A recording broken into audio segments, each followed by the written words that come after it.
मुंबईसह उपनगरांमध्ये मध्यरात्रीपासून पावसाच्या सरी बरसतायत आणि या पावसामुळे अनेक ठिकाणी पाणी साचलेलं आहे।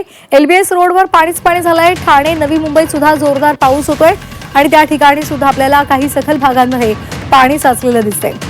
गेल्या काही दिवसांपासून ब्रेक घेतलेल्या पावसानं पुन्हा एकदा मुंबईमध्ये बरसायला सुरुवात केलेली आहे। मुंबईसह उपनगरांमध्ये रात्रभर पावसाच्या सरी कोसळत आहेत। या पावसामुळे अनेक ठिकाणी सखल भागात पाणी साचल्याच्या घटना घडल्या आहेत। ठाणे आणि नवी मुंबईत सुद्धा मध्यरात्री जोरदार पाऊस बरसलेला आहे।